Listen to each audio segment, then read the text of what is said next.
दोस्तों, लोग अपने घरों में सुख और धन की प्राप्ति के लिए कई तरह की शुभ चीजों का इस्तेमाल करते हैं। हिंदू धर्म के अनुसार शुभ प्रतीकों को घर पर रखने से नकारात्मक ऊर्जा दूर भागती है। वास्तुशास्त्र में शांति के लिए कई उपाय बताए गए हैं। इसी तरह चाइनीज वास्तुशास्त्र फेंग शुई में भी कई चीजों का महत्व है।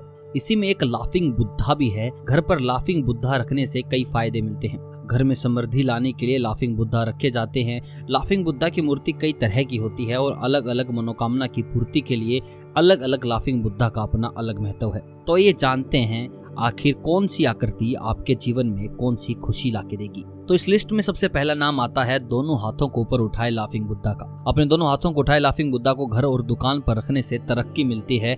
इस आकार के लाफिंग बुद्धा की मूर्ति रखने से पैसों में भी कभी कमी नहीं आती। लेटे हुए लाफिंग बुद्धा की अगर बात करें तो दुर्भाग्य से पीछा छुड़ाने के लिए घर और दुकान पर लेटे हुए लाफिंग बुद्धा की मूर्ति लगवानी चाहिए। दोस्तों, जिंदगी में पैसों की कमी को दूर करने के लिए धन की पोटली लिए लाफिंग बुद्धा की प्रतिमा का रखना बहुत शुभ माना जाता है। दोस्तों, चाइनीज वास्तुशास्त्र फेंग शुई के अनुसार परिवार की सुख समृद्धि और तरक्की के लिए घर पर बच्चों संग बैठे लाफिंग बुद्धा की मूर्ति शुभ मानी गई है। संतान प्राप्ति के लिए घर पर बच्चों संग बैठे लाफिंग बुद्धा रखा जाना चाहिए।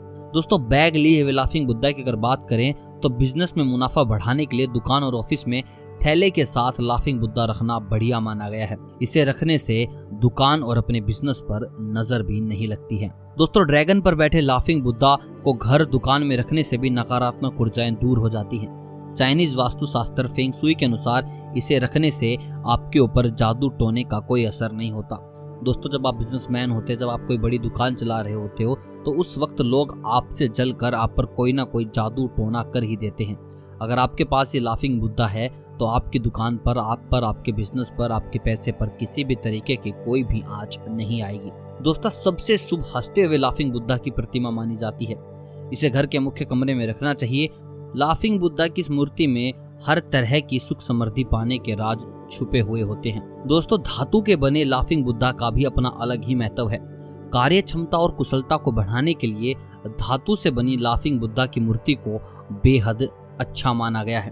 दोस्तों, ध्यान की मुद्रा में बैठे लाफिंग बुद्धा की अगर बात करें तो मन की शांति के लिए और घर और दुकान पर ध्यान की मुद्रा में बैठे लाफिंग बुद्धा लगाने से आपके घर का और आपके दुकान का भी तनाव कम हो जाता है।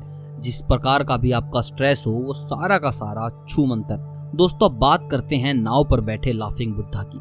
दोस्तों, नाव पर बैठे हुए लाफिंग बुद्धा रखने से व्यक्ति का मान सम्मान दूर तक फैलता है। इसे भी घर के मुख्य कमरे में रखा जाना चाहिए। दोस्तों, मैंने जितने भी लाफिंग बुद्धा की बात करी है उनमें सबसे ज्यादा इसी बात पर असर डाला गया है कि जो आपके घर का मुख्य कमरा है उसी में इसकी स्थापना की जानी चाहिए। सिक्के और पंखों के साथ लाफिंग बुद्धा।